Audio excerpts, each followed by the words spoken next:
일단 먼저 저희가 이제 지난 시간에 동영상 강의를 통해서 보내드린 영어는 언어다.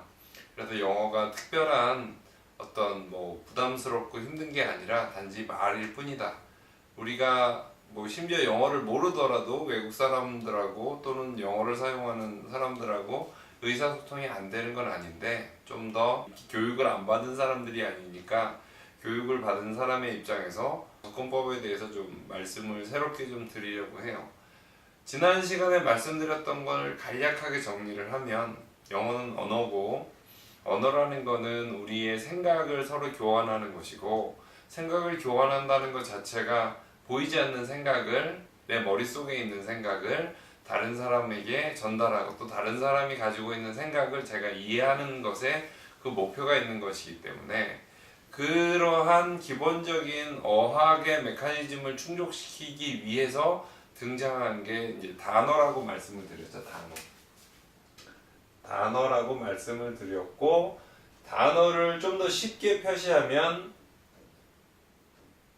의미의 그릇이라고 표현할 수 있다라고 제가 말씀드린 것 같아요. 그러니까 내가 어떤 의미를 전달하고 할 때 어떤 나라고 하는 그 존재를, 나라는 음성과 또 이렇게 나라고 쓰는 이러한 걸로 통해서 그 의미를 전달을 하게 되는 거죠. 그러면 이렇게 의미를 전달하는 그런 도구가 되는 이런 그 단어들은 어떻게 구성되는가를 한번 보면, 먼저 명사, 이걸 보통 영어 문법적으로는 팔품사라고 얘기를 하죠. 명사, 대명사, 그 다음에 동사, 형용사, 부사, 그 다음에 전치사, 접속사. 사실은 의미 있는 거는 이렇게 7종류의 품사가, 즉 단어가 7가지의 그 기능으로 보통 이렇게 돼도 되는데, 그 7가지도 사실은 특별히 이렇게 뭉칠 수가 있죠. 이게 국어에서는 보통 체언이라고 하죠. 몸체자를 써서 체언이라고 할 수 있는 명사, 대명사가 있고, 보통 용언이라고 하는, 즉 활용성이 있고 어떤 의미를 덧붙여주거나 꾸며주거나 하는 그러한 역할들을 하는 이런 동사, 형용사, 부사가 있고, 그 이외에 연결사라고 하는데, 전치사도 접속사도 그 단어와 단어, 구와 구, 절과 절을 연결해주는 기능을 하는 세 번째 그 기능을 하는 그 품사들이, 이렇게 단어들이 있게 됩니다. 그래서 이런 거를 딱 보면 보통 일반적으로 영어 문법이나 영어에 대한 이런 문법적인 내용을 이야기를 할 때 대부분의 학생들도 그렇고 일반적으로는 이걸 외울 생각부터 한단 말이죠. 근데 이거를 단순히 외우려고 하면은 사실은 잊어버리기도 하고 외우는 것 자체가 재미가 없기 때문에, 이게 나한테 남아있는 지식이, 살아있는 지식이 안 되고 죽어있는 지식이 됐다가 진짜 연기처럼 사라지게 되는 거죠. 그게 일반적으로 학생들이 겪고 있는 그 힘든 과정인 것 같아요. 기계적으로 설명을 하는 거에서 멈추면 사실은 여기에 생명력을 불어넣기가 되게 힘들어져요.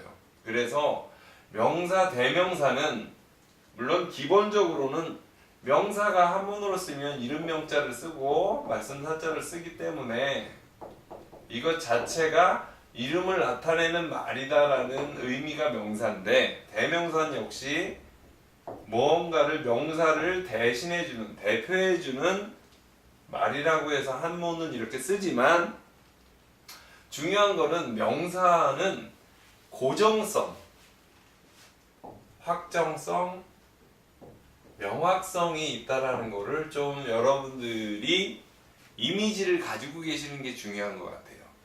모든 지식적인 것들이 나하고 하나가 되기 위해서는 내 머릿속에 들어와서 그게 하나의 이미지로 내 머릿속에 들어갔을 때 많이 기억이 되거든요. 다른 품사 한번 비교해서 한번 생각을 해보면 사과 명사죠. 먹다 먹다는 동사일 거예요. 동사. 그러면 사과라는 말과 먹다라는 말은 어떤 의미의 차이가 생기는지 한번 보세요. 사과는 사과일 뿐이에요. 그냥 사과라는 단어 명사는 사과지 뭐 사과가 배가 되거나 사과가 뭐 갑자기 걸어가거나 이럴 수가 없죠. 사과라는 의미는 고정되어 있고 확정적이며 명확해요. 사과라는 거에 딴 어떤 변형이나 이런 걸 생각할 수 없죠. 근데 먹다라는 말을 한번 보세요. 먹는다가 기본이 되지만 이게 먹는 것,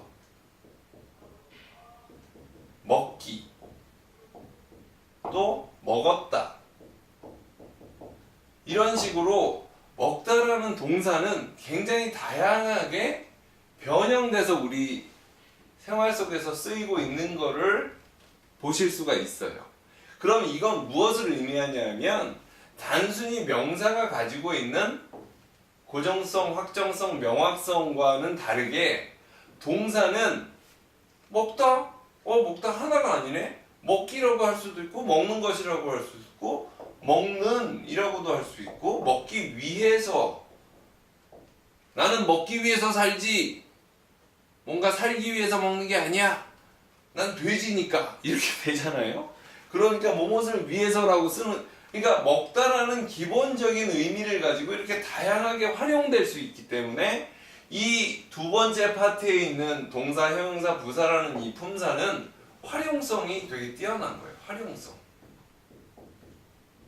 뭔가 계속 변형돼서 다양하게 응용된다는 말씀을 드리는 거고 명사나 대명사는 고정성과 확정성과 명확성이 있다라는 이 품사가 가지고 이 단어들이 가지고 있는 기본적인 성격이 달라진다는 것을 여러분들이 조금 인지하고 계셔야 되는 거죠. 그래서 단순히 SNC 유튜브 강의를 들으니까 저거 새로운 소리 같네. 그러네. 명사가 한번 구체적으로 생각을 해보니까 진짜 뭔가 고정되어 있고 명확하고 확정적인 그런 거네. 그런데 반대로 동사 아니 먹다라는 거 말고 보다라는 단어도 마찬가지잖아. 보다, 보았다, 보는 것, 뭐 보는 것, 보기, 또 뭐 보는 사람, 뭐 보고 있는 뭐 아이들, 그다음에 뭐 보기 위해서, 뭐 보이기 위해서, 뭐 보려고 되게 다양하게 활용되고 있는 걸 알 수 있어요. 그렇지만 사과는 사과는 사과일 뿐인 거죠, 그냥.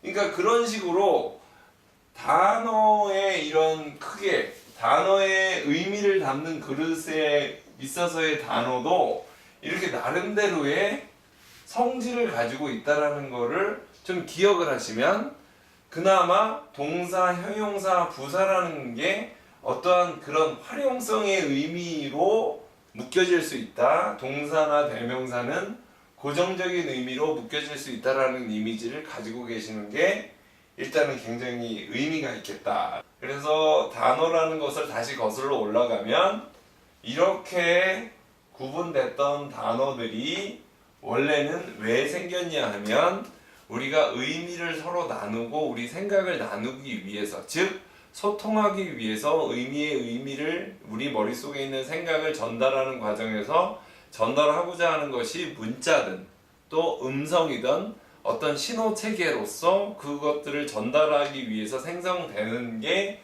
언어이고 그게 영어가 되기도 하고 중국어가 되기도 하고 일본어가 되기도 하고 독일어가 되기도 하고 프랑스어가 되기도 한다는 거, 그런 걸 조금 생각을 해 두시면 더 좋을 듯 합니다. 감사합니다.